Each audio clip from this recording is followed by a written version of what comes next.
OK. Donc, c'est ça. Je suis là pour vous parler du projet Entourage, plus spécifiquement de l'outil qui a été développé là, dans le cadre du projet Entourage. Donc, brièvement, le projet Entourage, c'est quoi? C'est une recherche-action partenariale réalisée avec l'Alliance des maisons de deuxième étape. C'est ma recherche postdoctorale aussi, réalisée avec Nadine Larbolé à l'Université de Moncton. C'est un projet qui est financé conjointement par l'Alliance MH2 et une bourse Mi-Tax Élévation. Le comité d'encadrement de ce projet-là, il est vraiment au cœur du projet. Ça a été une partie vraiment en fait essentielle là, du projet. Donc, c'est un comité qui a été constitué du côté des milieux pratiques de Sylvie Bilton, Annick Brazo, Suzy Levasseur. Suzy qui était là tantôt, j'imagine qu'elle est probablement encore là. N'hésite pas, Suzy, si jamais il y a des choses que tu veux ajouter, bonifier. Comme d'habitude, interromps-moi, il n'y a vraiment aucun problème. Je vais être très heureuse de te céder la parole si tu veux ajouter quelque chose.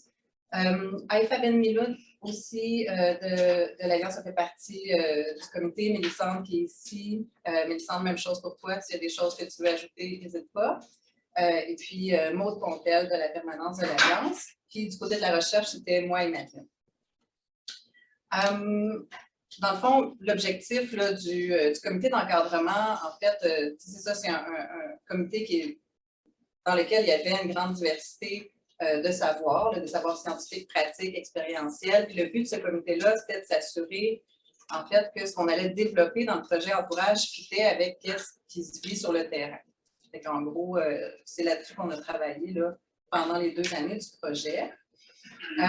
Donc, le projet Entourage comme tel, son objectif, il y avait 4 objectifs. Donc, le premier, c'était d'analyser les pratiques actuelles et les besoins des intervenantes en matière d'intervention centrée sur le réseau des femmes victimes de violences conjugales.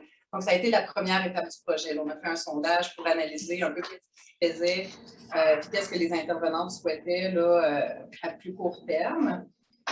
Donc, on a commencé par faire ça pour développer, dans le fond, un outil qui correspondait avec les besoins et avec ce qui se faisait déjà. Dans ce sondage, on était aussi allé rechercher un peu les enjeux que les intervenantes voyaient. Qu'est-ce que ça prendrait, selon elles, dans un outil là, centré sur le réseau des femmes. Donc, après ça, deuxième objectif, les 3 prochains sont vraiment très liés. Donc, développer, implanter et évaluer un outil d'intervention. Outil d'intervention qui va faire l'objet de la présentation aujourd'hui. Donc, cet outil-là, il a été développé vraiment dans une démarche évaluative, participative et transformative, dans le sens où on a eu beaucoup de discussions qui ont permis de développer, après ça, d'améliorer l'outil à plusieurs reprises. Là, dans le fond, ce qu'on a fait, c'est que j'ai fait une première proposition qu'on a discutée en comité, j'ai amélioré, on en a rediscuté en comité, réamélioré, et ça quand même à plusieurs reprises. On a fait des rencontres avec des intervenantes de l'Alliance aussi. Encore une fois, pour présenter, voir est-ce que ça vous semble cohérent, pertinent, etc. Puis encore une fois, améliorer. Après ça, quand on a eu une version qui nous paraissait assez complète, on a fait une phase test. Puis pendant la phase test, dans le fond, on a collecté les impressions des intervenantes. À chaque fois qu'elles utilisaient une fiche d'intervention de l'outil, elles remplissaient une grille qui nous a permis, dans le fond, d'améliorer l'outil à nouveau. L'outil développé, justement, parce que c'est surtout là-dessus que je vais parler aujourd'hui, il est constitué de 2 sections complémentaires. Donc, la première section, c'est une section qui transmet dans le fond de l'information sur le réseau social des femmes victimes de violences conjugales et un modèle d'intervention qui découle de ces informations-là scientifiques. Et la section 2 qui est constituée de 8 fiches d'intervention reproductives. Donc, on va passer à travers tout ça.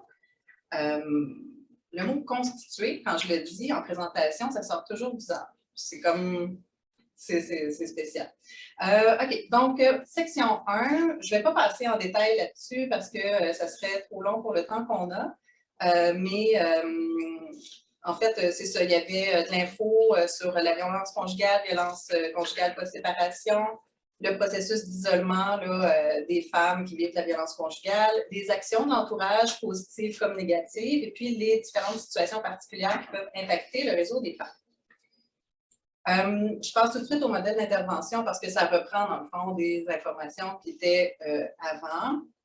Donc, les 3 principes de base là, sur lesquels on a construit l'outil, c'est ceux qui sont là. Donc, le premier, c'est que les femmes victimes de violences conjugales subissent un contrôle de la part de leur agresseur et ce contrôle a un impact sur leur capacité à vivre en fonction de leurs besoins et de leurs intérêts.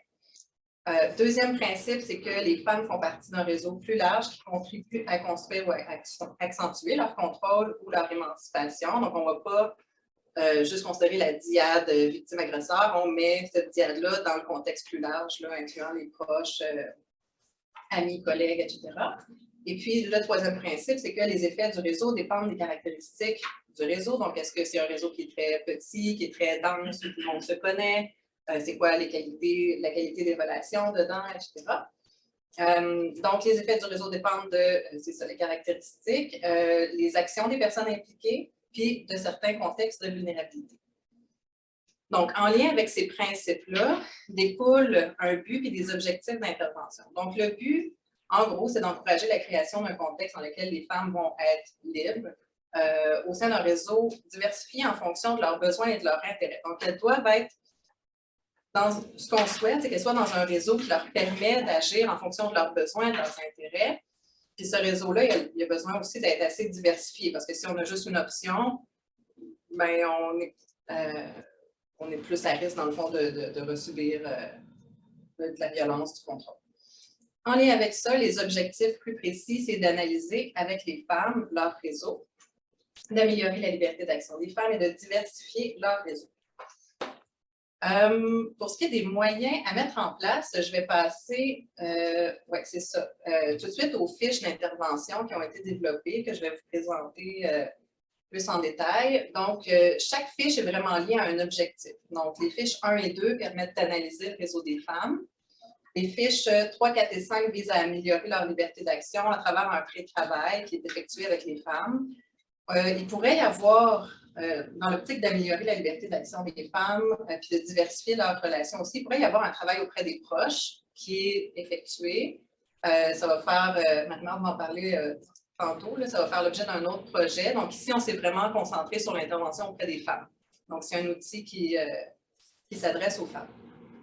Et puis les fiches 6, 7 et 8 visaient à diversifier le réseau des femmes.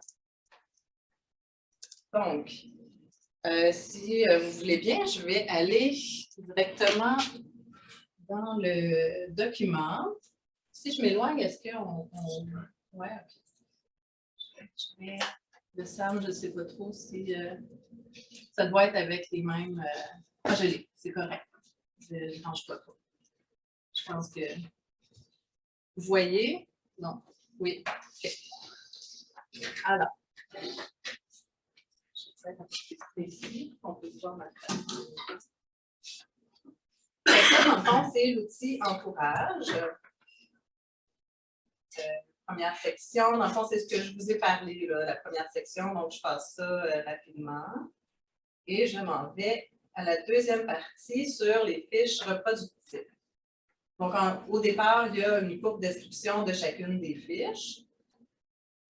Ensuite, on a certaines indications là, pour l'utilisation des fiches pour des animations de groupe.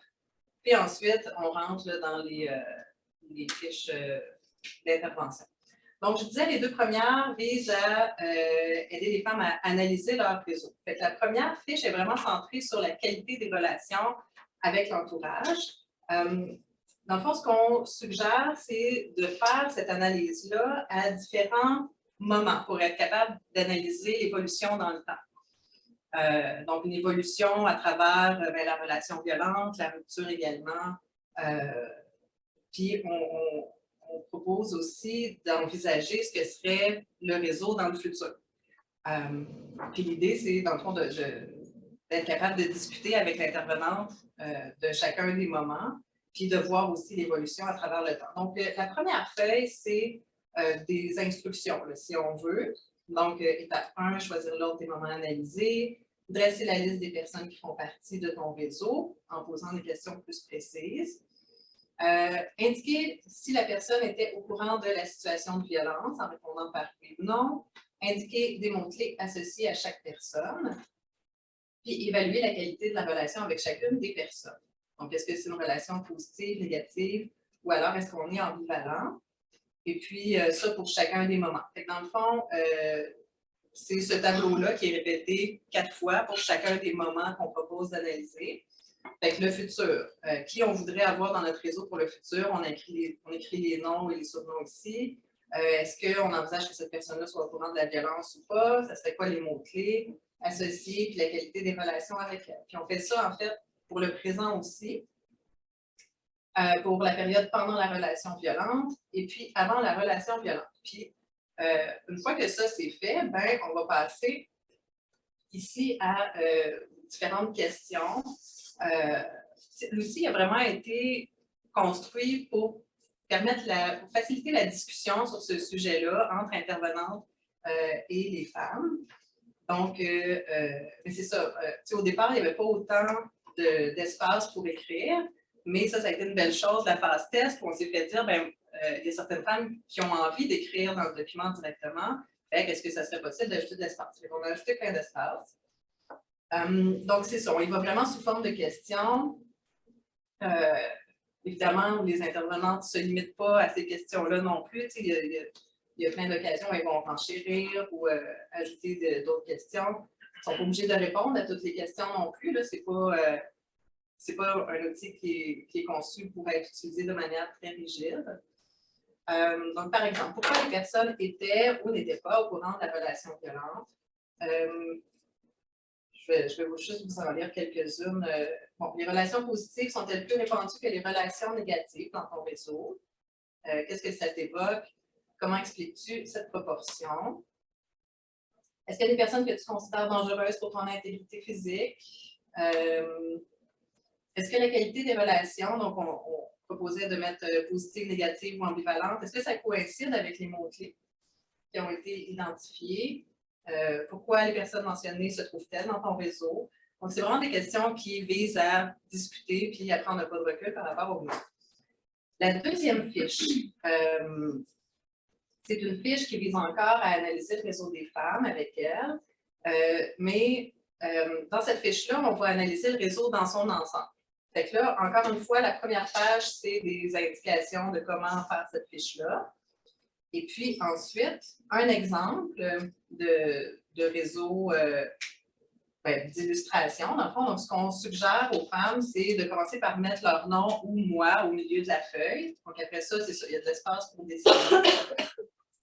Mais on suggère de se mettre au milieu de la feuille. Ensuite, y aller par groupe. Donc, le groupe famille, il pourrait y avoir une bulle famille avec les noms des membres de la famille dedans. Intervenante maison deuxième étape, équipe de travail, intervenante des PJ. Donc, voilà, mettre les groupes de personnes. Mettre aussi des personnes qui ne font pas nécessairement partie de groupe, mais qui sont significatives là, pour les femmes, comme Jolène ici en bas. Quand on inscrit les noms des personnes, c'est bien d'utiliser un code de couleur. Là, ici, ah, ben oui.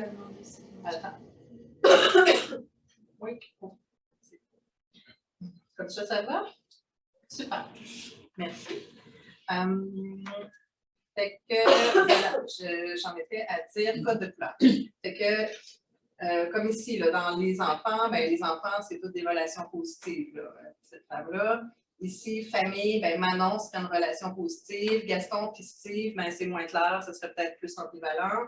Puis dans l'ex-belle famille, Monique, Bertrand, c'est des relations considérées négatives par la femme. Louise, c'est plus ambivalent. Puis dans les intervenants de la DPJ, Maxime, relation positive, Solène, non. Ensuite, mettre des lignes entre les personnes, un groupe de personnes qui sont en lien entre eux, entre elles. Et puis, voilà, à cette étape-là, on peut ajouter aussi la place de l'agresseur dans le réseau, qui est en contact avec qui. Je vais descendre un peu plus bas.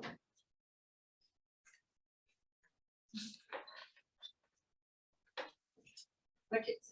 Comme dans la première fiche, dans celle-ci, il y a aussi des questions qui suivent là, les illustrations. Parce que, encore une fois, faire les illustrations, c'est le fun en soi, mais c'est aussi pour amener la discussion, pour aller plus loin dans l'analyse. Donc, le but ultime, c'est de discuter de ça. C'est oui de faire les illustrations, mais d'en discuter. Donc, on y va encore sous forme de questions. Quelles sont tes premières impressions lorsque tu regardes l'illustration de ton réseau? Est-ce que ton réseau est formé de plusieurs groupes ou de quelques groupes seulement? Quelles expériences sont liées à chaque groupe? C'est quoi la couleur qui prédomine dans ton réseau? Est-ce qu'il y a plus de relations positives, négatives, ambivalentes? Quelle est la place de ton agresseur au sein de ton réseau? Est-ce qu'il est en contact avec certaines de tes relations? Est-ce que c'est des relations positives, négatives, ambivalentes? C'est quoi l'impact selon toi?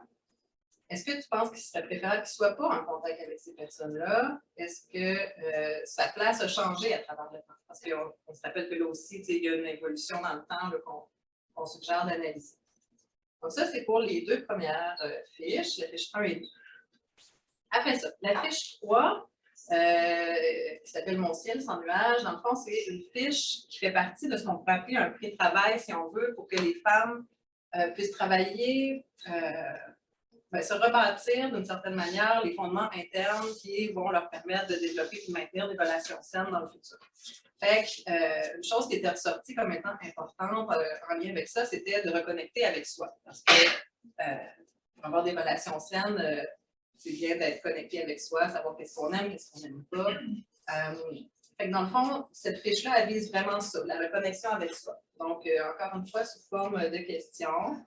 Les choses que j'aime ou qui me font du bien, les choses que je fais ou que j'aimerais faire pour prendre soin de moi, le genre de film que j'aime, le genre d'amis que je suis, le genre d'amis que je recherche, le genre d'amoureuse que je suis, le genre d'amoureux, amoureuse que je veux et la chose dont je suis le plus fière. Voilà. Fiche 4 aussi, c'est dans une perspective de pré-travail. Fiche 4 et 5 sont complémentaires, les deux portent sur les limites personnelles des femmes. Donc, la fiche 4 va être plus, je ne sais pas, je n'ai pas dit, mais je ne sais pas si vous avez remarqué l'extrait encadré au début de chaque fiche qui présente vraiment succinctement c'est quoi cette fiche-là, à quoi elle sert. Donc, voilà, avec de l'info aussi, là, comme ici, la violence conjugale perturbe la reconnaissance de ses besoins et de ses limites, donc mise en contexte pour les femmes. Donc, c'est ça, la fiche 4, c'est vraiment sur savoir reconnaître ses limites avant de les affirmer, savoir les reconnaître. Sous forme de questions encore, donc dans mon histoire personnelle, est-ce que j'ai été encouragée à mettre mes limites lorsque je n'étais pas à l'aise dans une situation, dans mes relations avec ma famille, mes amis, etc. C'est quoi les actions, commentaires ou attitudes que je ne veux plus tolérer envers moi ou mes enfants? Comment ces actions, commentaires ou attitudes me font sentir? Quelles sensations ça génère dans mon corps? Quels sont mes besoins ou mes limites que les autres ont tendance à ne pas respecter? Qui sont les personnes de mon entourage passé ou actuel qui respectent mes besoins et mes limites? Et qui sont les personnes de mon entourage passé ou actuel qui ne respectent pas mes besoins et mes limites? Est-ce qu'ils ont toujours agi comme ça? Est-ce que la violence a changé quelque chose dans leur manière d'agir avec moi? C'est quoi la place de ces personnes dans ma vie aujourd'hui? Est-ce que j'ai le goût de les revoir? Si oui, pourquoi? Comment faire pour me protéger? Ensuite, comme je disais, c'est deux fiches qui sont complémentaires. Donc, après, on parle plutôt d'affirmer ses limites. Donc, dans l'affirmation des limites, il y a, pour moi, c'est quoi mettre mes limites? C'est quoi les conséquences de ne pas affirmer ses limites? Qu'est-ce qui se passe lorsque je tente de les affirmer? C'est quoi les points positifs et négatifs d'affirmer ses limites? Est-ce qu'il y a des contextes où c'est plus difficile de mettre ses limites? Pourquoi? Est-ce qu'il y a des contextes où je me permets plus de les mettre? C'est ça. Quand ça se passe pas bien, est-ce que j'ai des personnes à qui je peux parler? Donc, voilà pour les limites. Ensuite, fiches 6, 7 et 8, on parle vraiment d'une diversification du réseau des femmes. Fait que la fiche 6, elle vise à voir, dans le fond, en fonction de différentes situations là, dans lesquelles les femmes se reconnaissent. de voir c'est quoi les ressources auxquelles elles ont déjà accès, puis de brainstormer un peu sur les ressources auxquelles elles pourraient avoir accès en plus. Donc ça, c'est dans un tableau. Bon, ici, c'est les étapes, c'est comme des instructions encore. Une liste d'idées de ressources ici qui n'est pas exhaustive. Là, on dit aux femmes, il y a plein d'autres ressources qui existent, parlez-en avec votre intervenant. Puis, on travaille dans un tableau. Fait que, premièrement, on dit aux femmes, bon, d'inscrire les situations dans lesquelles elles se reconnaissent, comme par exemple maternité, merci, c'est bien. Maternité, après ça, je ne sais pas moi, sans emploi, etc. Par rapport à chacune des situations, c'est quoi leurs ressources actuelles, puis les ressources qu'elles pourraient souhaiter pour le futur. Je vais accélérer un peu. Donc, fiche 7, encore une fois, dans une diversification du réseau, créer des opportunités. Dans le fond, ici, ce qu'on propose aux femmes de faire, c'est de s'imaginer une activité ou un événement ou quelque chose de fait là, avec des amis ou pour se faire des nouveaux amis. C'est pas obligé d'être une activité qu'elles vont faire pour vrai. Ça peut être juste quelque chose, elles peuvent tout simplement se projeter dans l'organisation d'une activité, mais ne pas vraiment la concrétiser. L'idée, c'est vraiment comme de s'imaginer qu'est-ce qu'elles auraient envie de faire. Donc, le type d'activité, est-ce que ça serait d'aller au parc? Est-ce que ça serait d'aller au cinéma, faire un potluck, etc.? Avec qui, où, quand, la durée de cette activité-là, les coûts, qui peut inclure, dans le fond, cette catégorie-là, qui paye, là, combien ça coûte, mais aussi qui paye, comment est-ce qu'on se partage ça, puis après ça, le déroulement. Donc, ça, c'est la fiche 7. Et la fiche 8, c'est vraiment en lien avec la reconnexion avec certains proches qui peuvent avoir été perdus pendant la relation violente. C'est une fiche qui est divisée en différentes étapes. Donc, la première, c'est d'identifier les personnes avec qui les femmes aimeraient reconnecter. Puis ça, les fiches 1 et 2 là, peuvent être assez utiles là, à cet égard-là. Donc, quand on voit qui est disparu à travers le temps ou avec qui la relation elle a changé, ben, ça peut être utile si l'analyse a été faite avant. Ensuite, une étape très importante, c'est d'évaluer si c'est sécuritaire de reconnecter avec ces personnes-là.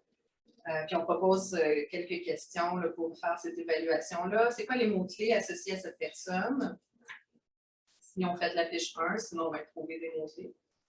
Est-ce que cette personne-là est en contact avec l'agresseur? Si oui, c'est quoi son attitude par rapport à la violence vécue? Est-ce que cette personne a déjà eu des comportements, des remarques ou des attitudes qui peuvent faire croire qu'elle est en opposition avec tes choix en lien avec ta relation violente? Par exemple, la femme a vécu beaucoup de pression pour retourner avec le conjoint ou beaucoup de jugement, ce genre de choses-là. À la lumière de tes réponses, crois-tu que ce serait sécuritaire de reprendre contact avec cette personne? Ça, c'est quelque chose qui se fait avec l'intervenante aussi. Cette évaluation-là.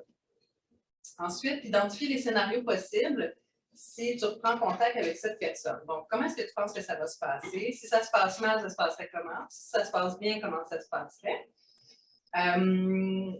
Puis, à la lumière de ça, est-ce que tu souhaites toujours reprendre contact?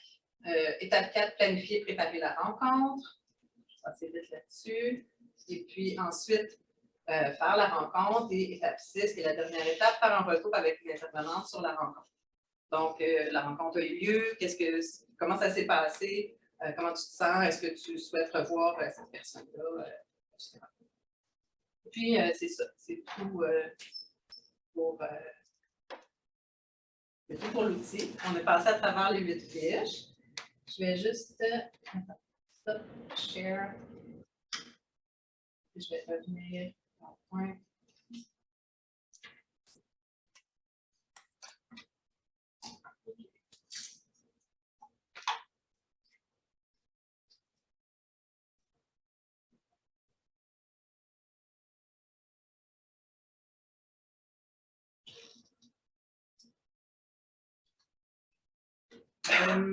C'est ça. Dans le fond, là, je vous ai présenté l'outil Entourage.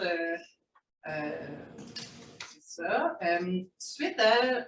Dans le fond, c'est ça. Mon postdoc est fait avec Madeleine Lambolé à l'Université de Moncton. Et puis, une chose qu'on a fait là, pendant ces 2 années-là, un peu en parallèle du projet, c'est de faire une demande de subvention pour faire un projet spécifique Nouveau-Brunswick où on va chercher c'est quoi les besoins particuliers des femmes victimes de violences conjugales en contexte rural et franco-minoritaire. Donc, c'est une des suites du projet Entourage.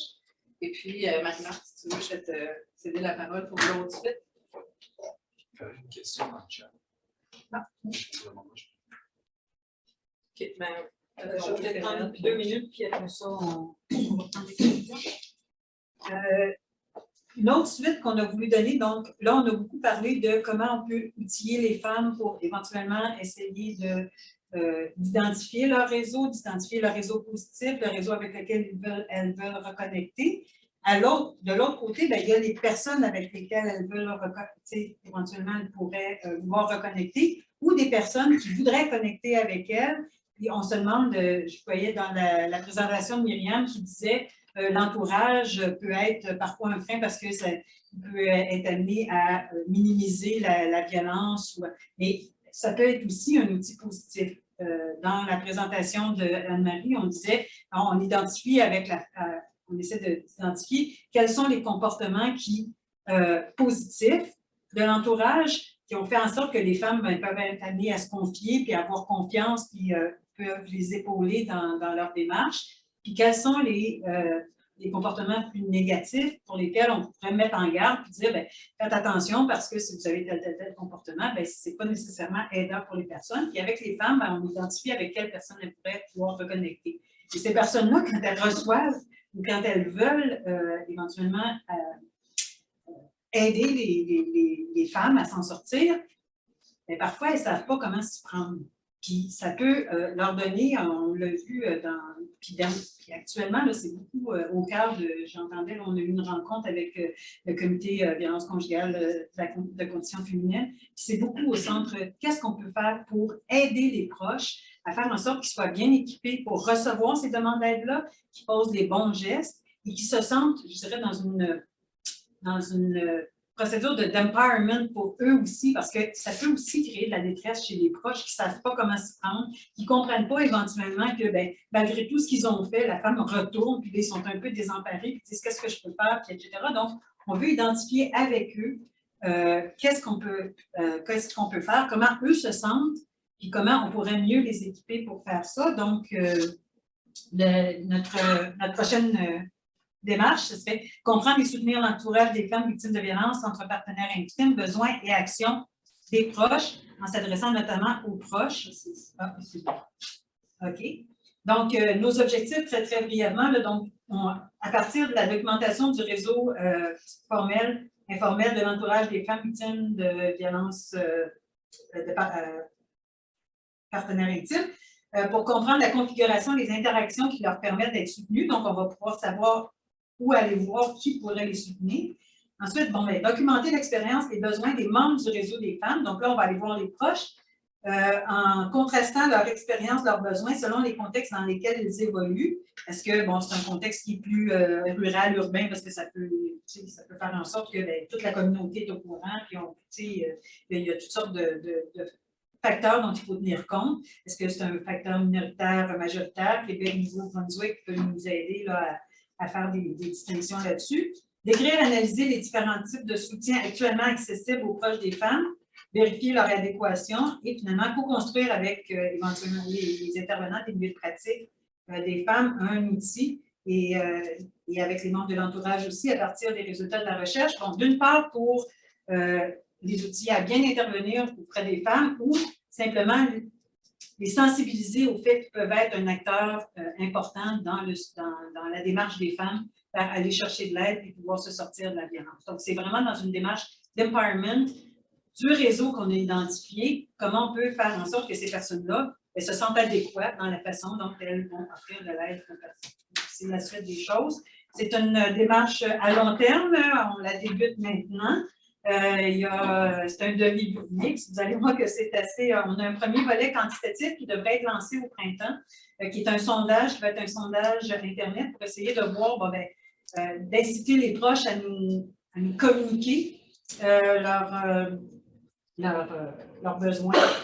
Ensuite, on va avoir un volet qualitatif qui être sur la base d'entretiens individuels auprès des membres de l'entourage, en vue d'approfondir les résultats des analyses statistiques qu'on aura fait dans un premier temps dans le volet, à partir des données du volet quantitatif, des entrevues individuelles auprès de DIAB. Donc là, ce qu'on aimerait faire aussi, c'est d'aller voir les proches, de dire bien, comment vous avez agi ou comment vous vous êtes senti, et voir aussi les femmes qui sont en relation avec eux, mais comment elles ont reçu l'aide qu'elles ont, que les proches ont tenté de leur apporter pour essayer d'arriver à comprendre quelles peuvent être les bonnes pratiques. Et finalement, les groupes de discussion, mais enfin, on va éventuellement, on est dans la production d'outils. Donc, si on a produit notre outil, éventuellement, un retour vers les milieux pour savoir comment est reçu l'outil.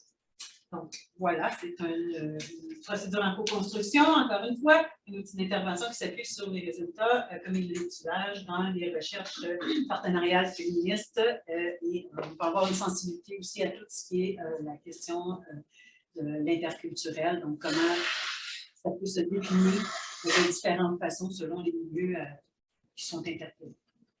Voilà.